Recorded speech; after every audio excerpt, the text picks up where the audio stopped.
Hello, Blazers. Welcome to episode 135 of UAB Green and Told, originally released Monday, October 21st, 2024. This podcast gives us a chance to share stories from members of the UAB community. Looking for past episodes? Find UAB's most listened to podcasts at alumni.uab.edu/greenandtold on Spotify or the Apple Podcast app. And while you're there, leave a written review so more alums can listen in. I'm Greg Berry, a UAB alum and Director of Communications in the Office of Alumni Affairs. Jiu-jitsu can be a metaphor for the natural flow of life. For every problem you find yourself in, there's a solution. Jimmy Pham knows that well.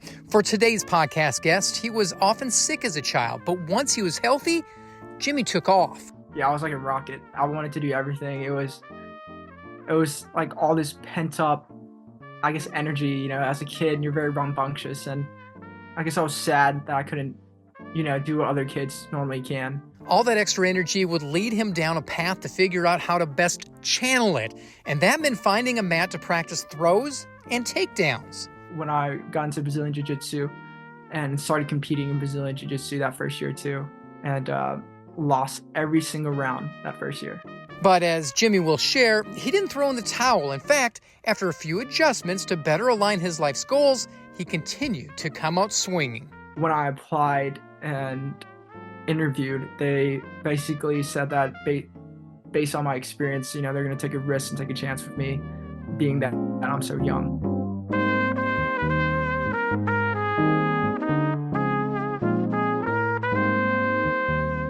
Karate, jiu-jitsu, Muay Thai, mixed martial arts. Jimmy Pham has done them all. His interest in hand-to-hand combat even led him to Las Vegas, where he found himself working ringside for the UFC. Well, the Mountain Brook grad has worked his way to a pair of UAB degrees. As we're about to learn, the gloves were off since day one. Growing up, I was always sick, very underweight, underscale, underclass for everything across the board for my age. At some point, I just couldn't eat. I couldn't even take a tiny bite of pizza, and I was just choking on it. We had gone to urgent cares and other places, and they didn't know what was going on. And then finally went to UAB and Children's, and I think they did some scans and figured it out. And I went in for surgery. So what was wrong? Was there an actual diagnosis? They said this is what you have, or was it just something that the body didn't develop right? I forgot what it was called, but basically something I think was wrapped around my trachea or something. Considering what you were going through, what were you like as a kid? I was pretty quiet as a kid. Believe it or not, English is my second language. Moving from California to Alabama was definitely an adjustment. After the surgery, I couldn't really play around, so I just read a lot. So I was a quiet kid. And then the moment that I was cleared to go to recess and play sports, I kind of just wanted to do it all just to make up for lost times. What was it like, getting the chance to just have your freedom back and getting out, playing sports, getting out and having fun at recess? Because that's something you weren't really able to enjoy before then. Yeah, I was like a rocket. I wanted to do everything. It was like all this pent up, I guess, energy, as a kid, you're very rambunctious. And I guess I was sad that I couldn't, do what other kids normally can. The moment I could, I just practiced and just did a bunch of stuff all the time. It led you to karate and even ultimately mixed martial arts. What was it about those sports, those activities that kind of drew you in? I think every kid or every Asian kid or every kid that likes martial arts, can stem their roots to Bruce Lee, to Jackie Chan, and all these great martial artists that were great role models for us. And as an Asian American, we don't see a lot of role models presented in the media, and the ones that we do see are kind of martial arts based. And so I remember watching Into the Dragon with Bruce Lee and stuff with my family. We all were imitating, me and my brothers were imitating the fight scenes and stuff. And so my dad saw us do all this, and he got my brother into Taekwondo, got me into karate, and me and my brothers just we wanted to be like Bruce Lee. We wanted to be like the role models that we saw. Yeah, it's a great art that I feel like it's something that is similar to education for me. I feel like as long as I put in the work, as long as I put in the time, the hours, I can get better. and be better. And so I think that's what really drew me to it. How young were you when you started martial arts karate? I was 9. My brother started when he was like 6, but I couldn't because of the surgery and the recovery. So as a 9-year-old, did you start to progress through the levels, through the belts? I had a kind of not a weird experience with karate, but I did karate. I kind of got bored with it.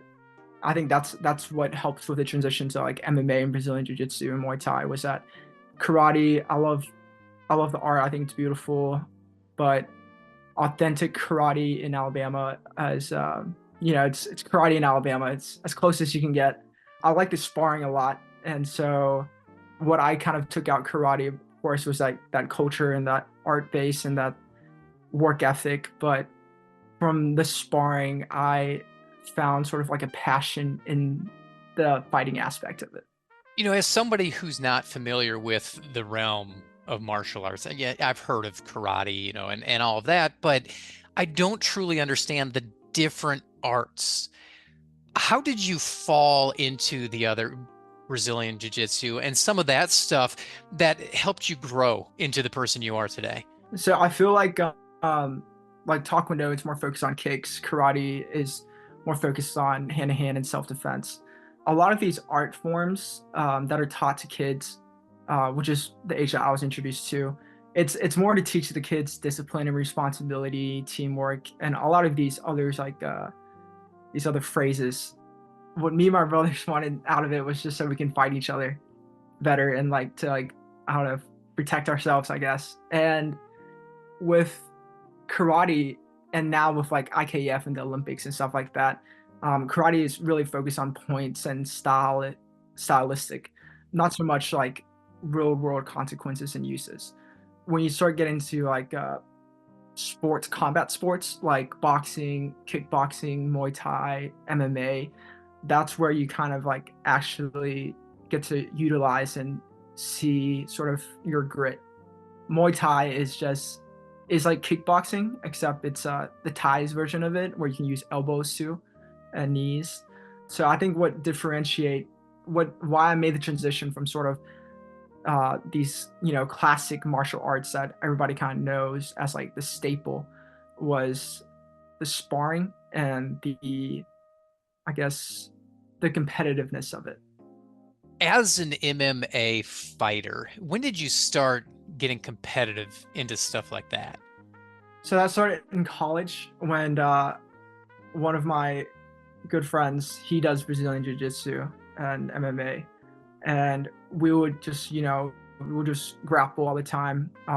Me and my friends and my brothers, like whenever we're hanging out, wherever like going to the lake or to the beach, like we'll just get in a sesh or something. And then I was like, okay, I kind of want to do this like all the time, like every day. And I was still in college, I was still working, I was still in clinic. I was just like, let's just try to squeeze it in whenever I can. So that's what I did. I went to Spartan Fitness, which is just down the road from UAB. Just signed up to train some Brazilian Jiu-Jitsu and some MMA. And like my first class, I got manhandled by like somebody that was like 120 pounds. It was great. I loved it. But yeah, like I think that's one thing that you like learn about MMA and Brazilian Jiu-Jitsu is like you gotta leave your ego at the door. It's an amazing sport that it's like underwater chess. But it was about college when I got into Brazilian Jiu-Jitsu and started competing in Brazilian Jiu-Jitsu that first year too, and lost every single round that first year. Not tournaments, but every single round. I lost every single round. I was addicted to it. And I just kept going back. You had to have gotten good, right?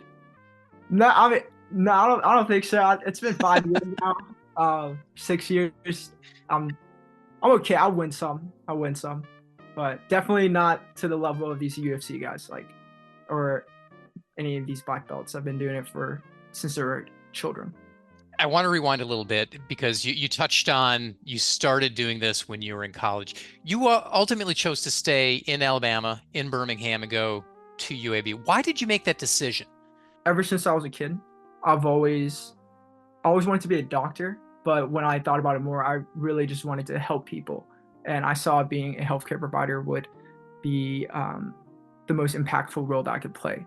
And as I grew up and met more people and had these great connections and learned so much at UAB through their medical industrial distribution program, I saw a opportunity to help and impact more people, not as a or not bedside as a physician, but through the biotechnology pharmaceutical industry. I wanted to make a change that could, I guess, benefit marginalized communities and provide accessible healthcare to those communities. When I got the job out in Las Vegas, it was a dream gig. The gym that I trained at had two UFC fighters, and I love UFC. I think MMA is super cool. I was taking a gap year, and I was like, I'll just move to Las Vegas and see how it goes. And so I did. My parents gave me okay, we'll let you stay out there for a year, and we'll help you. And at the end of it, you have to come back and go to school. And I was like, okay. And so I was like, I'm not coming back. I'm just gonna stay out there, just gonna work for the UFC and just travel and live in Las Vegas. I was 21 at the time, never been to like a casino and play before. Moved out there and played for the first time. But when I was out there, I kind of not felt empty, but I just felt like a calling to go back to Alabama and pursue my education more and sort of find out what all I'm capable of. Of course, I was being challenged out there in Las Vegas with the UFC, but I just felt this was a challenge that I could see myself doing for the rest of my life. UFC's this big thing. I mean, Ultimate Fighting Championship, everybody knows about it. How did you get hooked up with them? What was your in? I remember when I first got there, there's other kids that there's not a lot of people my age that are athlete health and performance coordinators. It's normally 30 and 40-year-olds. So everybody thought I was just had some connection or something. But no, I literally just saw something online, submitted my application, interviewed. I mean, of course, I'm pretty sure it helped that the gym that I trained at has UFC fighters there and UFC trainers. And so I just talked about my experience with that. So my parents are very hardworking, and they came over as Vietnamese refugees, and they learned a new language, built a career for themselves, raised three wonderful sons. I like to think so, that were wonderful. They instilled in me this very hard work ethic. And so all throughout undergrad, I worked multiple jobs. I was volunteering. I was involved with the Birmingham Area Tennis Association, Boys and Girls Club. I was working in clinics. I had a lot of experience. When I applied and interviewed, they basically said that based on my experience, they're going to take a risk and take a chance with me, being that I'm so young.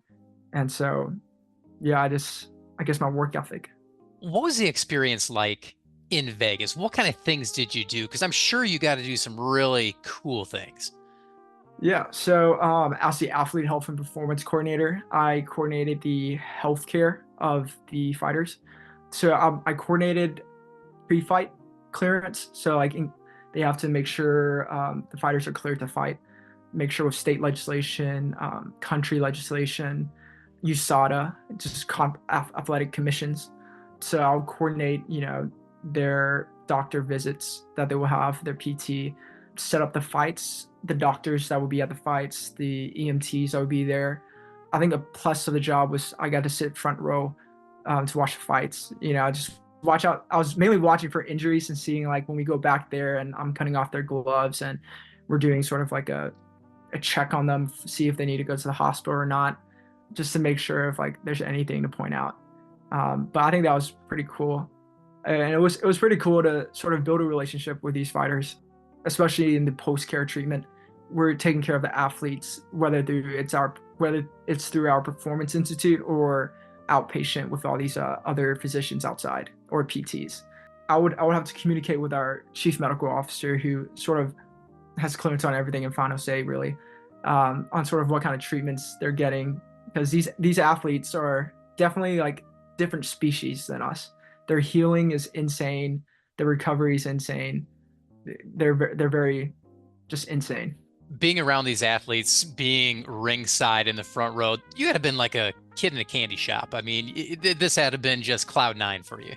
It was definitely, it was more than I can imagine. I remember my first fight was Conor McGregor versus Dustin Poirier. It was just an amazing experience when you're in that auditorium filled with thousands of people and the lights go down and you hear the walkout songs and you see the fighters come out, and it's surreal to say the least. That year that you spent in Vegas, was it always on your mind that, yes, I'm going to go back and get a master's degree?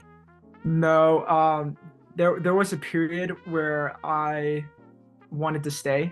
I was like, this is who I am now. Like UFC, Las Vegas.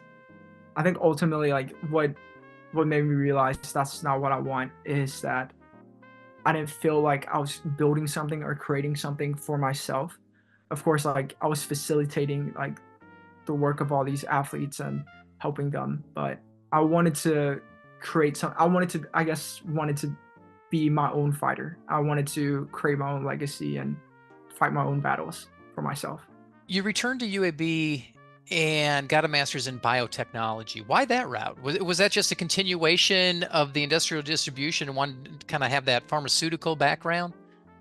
Yeah, that's spot on. That's actually what I wanted to do. The reason I got interested into the pharmaceutical industry and the biotechnology industry was my friend's parents were in the pharmaceutical industry, and another one was in biotech investment banking.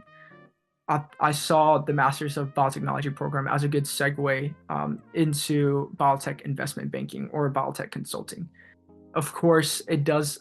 The Masters in Biotechnology is more wet lab based and clinical based, but it adds aspects of the business world, of the biotechnology pharmaceutical world, and I saw it was a add-on to my knowledge, and it was an added on to my value that I can contribute. What was the program like when you were going through there? What kind of things did you study that people may not realize? My first day, I remember our first lecture, I had a grin on my face, like cheek to cheek. And I looked around, I saw the kids had a grin too. Just because the stuff that we were learning is so real world and so impactful, and we can just use it right away. I think a master's level, of course, is definitely very different from undergrad. And you're kind of expected to know like certain things and to realize that once you're out, you're going into the industry at a master's level where you're going to be over people or have oversight over certain things. So biotechnology is the use of living organisms and its products to benefit society. And so an example of biotechnologies are vaccines, like the mRNA vaccine, COVID, CRISPR technology, gene editing.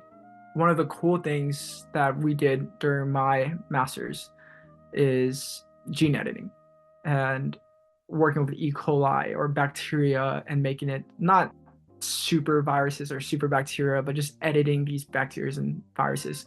I thought it was pretty cool that I thought stuff that was in science fiction I can do them now.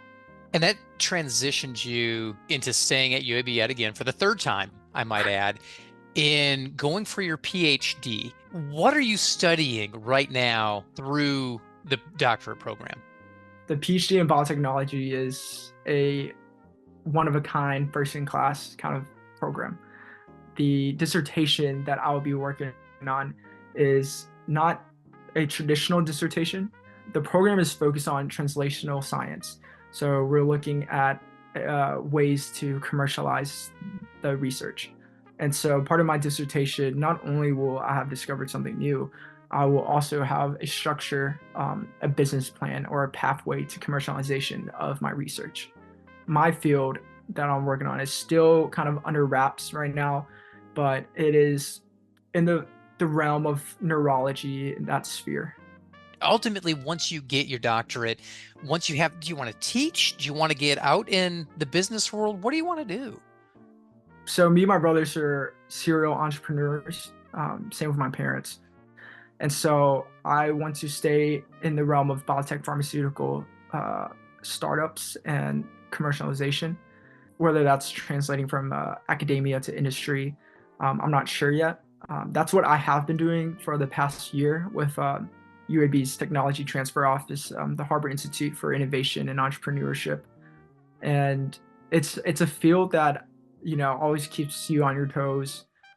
It's very innovating technology. I'm always learning something new. I want to stay there. I think that's as close to academia as I want to be. I'm still, like when I started that master's into biotechnology, I was really interested in biotech investment banking and consulting. I want to stay in the biotech pharmaceutical industry. Maybe not in those roles, but definitely in the industry side. With a background in biotech, where are you going to be seeing yourself 15, 20 years down the road, do you think? Like Dr. Watts says, Alabama, UAB, and Alabama's EDPA and everybody here really wants Alabama to become the sovereign biotech pharmaceutical hub, especially Birmingham with UAB. We have the foundation for it, and I think that it can definitely grow. 10, 15 years from now, hopefully there'll be multiple biotech pharmaceutical companies in Alabama, especially in Birmingham. And I hope to be leading at least one of those companies here in Birmingham. Do you see yourself getting back with the UFC at all, ever? So I do have some friends that are professional fighters that I still manage. Maybe one day, hopefully they'll still be in there. But I feel like if I do, it will definitely take a sideline to me trying to spin out biotech pharmaceutical companies.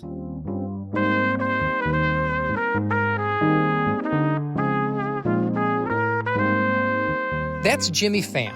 Jimmy earned his bachelor's degree in industrial distribution from the Class School of Business in 2021 and was awarded his Master of Science in Biotechnology from the School of Health Professions in 2023. Today, he is working his way toward a PhD from UAB.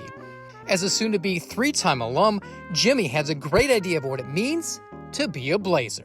My first interaction with UAB and Blazers is one that I'll always hold dear to my heart. It's the reason that I am able to be who I am today. They literally changed my life. I think what it means to be a Blazer is to be that change, to be that hope for people. What it means to be a Blazer is such, I can't even put it into words. It's just somebody that can do so much in this world. Be sure to check out past episodes of the UAB Green and Told podcast. Listen in at alumni.uab.edu/greenandtold. Have a story to share or know someone who does? Email greenandtold@uab.edu. Finally, be sure to follow us on social media. Just search UAB Alumni on Facebook, Instagram, and Twitter. Thanks for listening, and until next time, go Blazers.